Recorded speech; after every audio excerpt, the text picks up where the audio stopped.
This channel does not promote any violent, harmful, or illegal activities. All content provided by this channel is meant for an educational purpose only. RG Kar নিয়ে ঝাঁঝ বাড়াচ্ছে বিজেপির স্বাস্থ্য ভবন অভিযান, হাটকো মোড় থেকে মিছিল শুরু হবে এবং এই মুহূর্তে টিভি9 বাংলা সেই ড্রোন শট রাখছে আপনাদের সামনে।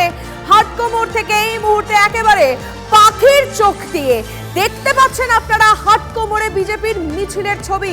UEN Jaipur is a perfect target for prospective students aspiring for good jobs, good education with future-ready skills. আর অবশ্যই আমাদের রিপোর্টাররা তো পৌঁছে গিয়েছে স্পটে।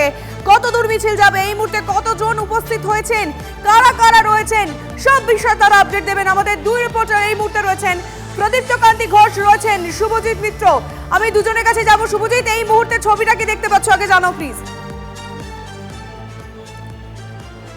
দেখো, এই মুহূর্তে আমি আর মৃন্ময় আমরা দাঁড়িয়ে আছি হাটকো মোড়ে, মানে উল্টোডাঙ্গা থেকে সল্টলেকে ঢোকার যে রাস্তা, সেই রাস্তায় বিজেপি কর্মী সমর্থকরা যারা তারা ইতিমধ্যে আসতে শুরু করে দিয়েছেন। নেতৃত্বরা বেশ কয়েকজন আসছেন। আমরা কবির শঙ্কর বসুকে দেখেছিলাম, রাহুল সিনহাকে দেখলাম, জগন্নাথ চট্টোপাধ্যায়কে, অমিতাভ চক্রবর্তীকে দেখেছি। তারা অর্গানাইজ করার চেষ্টা করছেন। মিনময় ছবিটা দেখাচ্ছে, এখনও পর্যন্ত ভিড় কিন্তু সেই অর্থে বলা যাবে না, যদিও শিডিউল বলা হয়েছিল 2টোয়, এখন 1:30 বাজে। তবে পুলিশের তরফ থেকে কিন্তু আটকে দেওয়া হয়েছে, এই রাস্তায় যান চলাচল পুরোপুরি বন্ধ হয়ে গেছে। আমরা সেই ছবি দেখাচ্ছি, একে একে যাই। আজকে ব্যাক টু ব্যাক কারা আছেন?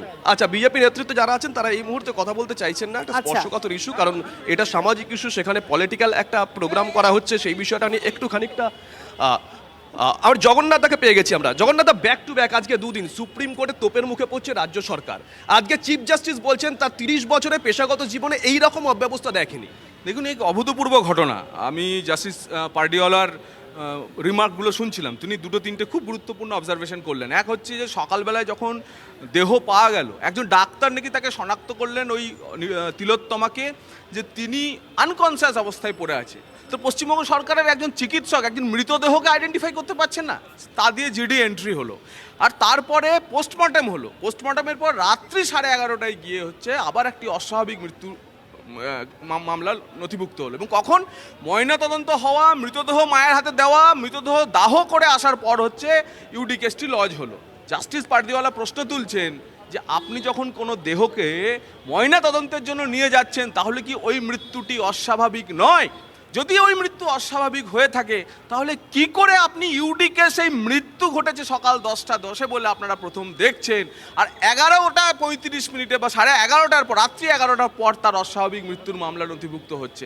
তো জাস্টিস পার্দিওয়ালার এই পর্যবেক্ষণ সেদিন পুলিশ কমিশনার বিনীত গোয়েল যা বলেছিলেন, ক্রুদ্ধ পুলিশ কমিশনার বিনীত গোয়েল যা বলেছিলেন, জাগ্রত বিবেকের যে পুলিশ কমিশনার বিনীত গোয়েল বলেছিলেন যে what has not done by Kolkata police has done everything.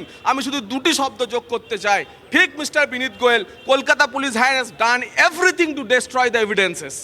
আজকে আপনাকে জবাব দিতে হবে। আপনি সেদিন বলেছিলেন যে আপনার সমস্ত মেন পেশাদার ছিল, এবং সেই পেশাদার সেই পেশাদার মানসিকতার মানুষের কাজ কি, তা যে কেস ডায়েরি আপনি সিবিআইয়ের হাতে তুলে দিয়েছিলেন, সিবিআই সেটা রিপ্রোডিউস করেছে জাজ সুপ্রিম কোর্টের প্রধান বিচারপতির বেঞ্চে। সেই রিপ্রোডিউসড হওয়া আপনার দেওয়া কেস ডায়েরি থেকে জাস্টিস পার্ডিওয়ালা আজ আমাদের সারা ভারতবর্ষের চোখ খুলে দিয়েছেন এবং আপনার জাগ্রত বিবেকের কাছে প্রশ্ন তুলে বলেছেন। রাজ্য পুলিশের ভূমিকা নিয়ে বিভিন্ন সময় প্রশ্ন উঠছে। মঙ্গলবার সুপ্রিম কোর্টের হিয়ারিংটা আপনিও দেখেছেন, ওখানে 2 নম্বর পয়েন্টে বলা ছিল যে শান্তিপূর্ণ কোনো প্রতিবাদ মিছিলকে এভাবে আটকানো যাবে না। গতকাল আমরা খবর করেছি, আজকে খবর করেছি, জেলায় ছাত্রছাত্রীরা রাস্তায় নামছেন, আমজনতা রাস্তায় নামছেন, সেখানে নাকি রাজ্য সরকারের তরফ থেকে অনেক সময় অনুমতি দেওয়া হচ্ছে না, এমনটা অভিযোগ উঠেছে, আর রাজ্যের শাসক দলের থেকে বাধা দেওয়া হচ্ছে, এমন অভিযোগ উঠছে। বিভিন্ন জায়গাতে স্কুলের বাচ্চারা নামার জন্য কলকাতার নামি দামি স্কুলগুলোকে এবার হচ্ছে কলকাতা পুলিশ শাসাতে শুরু করেছে, রাজ্যের পুলিশ শাসাতে শুরু করেছে। বিভিন্ন মিছিলে শাসক দলের লোকেরা গিয়ে হামলা করছে। আজকেও আমাদের যে প্রতিবাদ, সেই প্রতিবাদ, স্বাস্থ্য ভবন ঘেরাওয়ের প্রতিবাদ আমরা শান্তিপূর্ণভাবে করব এই ডাক দিয়েছি।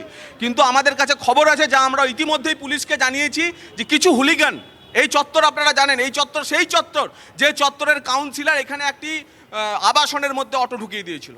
এই চত্বর সেই কাউন্সিলরের চত্বর। তো এখানে বেশ বুঝতে পারছি। শুভজিৎ, তুমি সঙ্গে থাকো, আমি প্রদীপ্তর কাছে যেতে চাইবো। প্রদীপ্ত, মিছিলের আরেক প্রান্তে রয়েছে, কখন মিছিল শুরু হবে, এই মুহূর্তে কারা কারা রয়েছেন, কতজন আসলেন? প্রদীপ্ত। দেখো এই মুহূর্তে আমি সবার আগে ছবিটা দেখাতে বলবো আমার সহকর্মী চাঁদ মিয়াকে। তুমি দেখতে পাচ্ছ যে ভিড় মোটামুটি এখন রয়েছে, তার কারণ দুটো 10 নাগাদ হয়তো এই মিছিল শুরু করা যাবে এবং আচ্ছা। সেই সময়তেই রাজ্য সভাপতি সুকান্ত মজুমদার, রাজ্য বিধানসভার বিরোধী দলনেতা শুভেন্দু অধিকারী এবং বিজেপির অন্যান্য পদাধিকারীরা তারা ইতিমধ্যেই আসতে শুরু করেছে, যেমনটা শুভজিৎ বলছিল। আর ঠিক তেমনটাই তার সঙ্গে আরও কিছু নেতৃত্ব তারা আসবেন, কর্মী সমর্থকরা আসবেন এবং মূল যে জায়গাটা আজকে কিন্তু গতকাল থেকেই আমরা দেখছি যে বিজেপি এই বিষয়টাতে তারা অবস্থান করছেন। আমরা একবার কথা বলার চেষ্টা করব। রায়গঞ্জের সাংসদ রয়েছেন আর তিনি গতকাল অবস্থান মঞ্চে ছিলেন। ঠিক বিজেপির আজকে দাবিটা কি? আজকে আপনাদের দাবিটা কি? কিসের দাবিতে আজকে? পশ্চিমবঙ্গে যেভাবে অচলাবস্থা চলছে এবং তার সাথে আমাদের মূল দাবি যেটা জাস্টিস ফর আরজিকর এবং দফা 1 দাবি 1 মমতা বন্দ্যোপাধ্যায়ের পদত্যাগ। শুধু একটা ব্যাপার বলে নয়, এর আগেও আমাদের কালিয়াগঞ্জে পরপর 2টি ঘটনা ঘটেছে।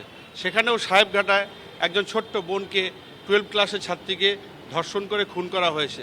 সেই পরিবার বিচারের আশায় সেখানে তার দেহকে সমাধি দেওয়া হয়েছিল, সেখানে সিট গঠন হয়েছে, কিন্তু আজ অবধি কোনো বিচার হয়নি। তারপরেও কালিয়াগঞ্জে মৃত্যুঞ্জয় বর্মনকে পুলিশ গুলি করে হত্যা করেছে এবং সেই পুলিশ অফিসার বহাল তবিয়তে এখনও চাকরি করে আসে। পশ্চিমবঙ্গের কোনো বিচার নেই। আমরা চাই আইনের শাসন এবং এই সরকারের পতন। দেখো লিমা, তুমি শুনতেই পেলে যে রায়গঞ্জের সাংসদ কার্তিক পাল তিনি স্পষ্টই বলছেন যে এই রাজ্যে বিচারের খুব প্রয়োজন রয়েছে এবং সেই দাবিতেই আজকে তারা স্বাস্থ্য ভবন অভিযান করছেন। এবং ইতিমধ্যেই যে ছবিটা আমার সহকর্মী চাঁদ মিয়া দেখাচ্ছিল যে বিজেপির কর্মী সমর্থকরা তারা ভিড় করতে শুরু করেছেন এবং শুভজিৎ যেমনটা বলছিল এই যে সল্টলেক যাওয়ার যে রাস্তা, সেই রাস্তা কিন্তু পুলিশ বন্ধ করে দিয়েছে। এক্স্যাক্টলি, আমি এই তার বিষয়টা কারণ একটু জানতে বিজেপির চাইবো। কর্মী প্রদীপ, তো তুমি সঙ্গে থাকো, আমি শুভজিতের কাছে ফিরবো।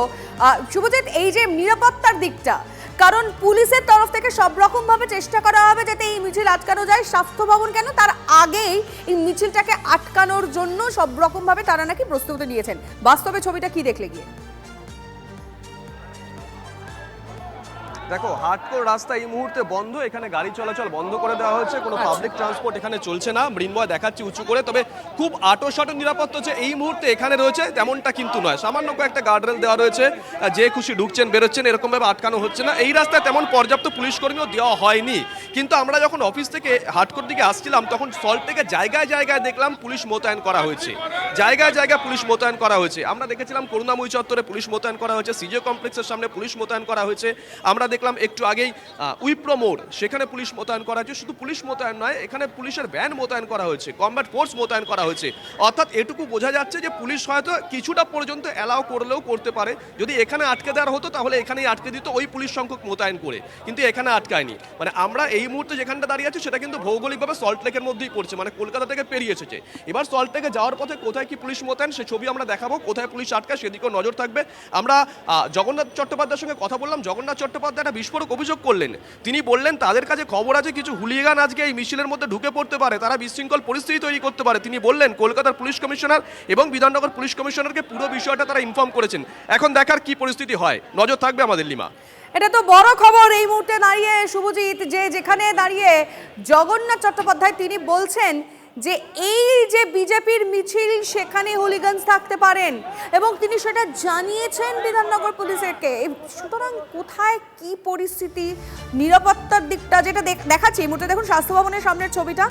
এই মুহূর্তে স্বাস্থ্য ভবনের সামনে র্যাফ রয়েছে এবং প্রচুর প্রচুর পরিমাণে কিন্তু পুলিশ রয়েছে। শুধুমাত্র স্বাস্থ্য ভবন নয়, স্বাস্থ্য ভবন থেকে শুরু করে একটু আগে শুভজিৎ যেমন বলছিল, উইপ্রো মোড়ে রয়েছে, সিজে কমপ্লেক্সের সামনে রয়েছে।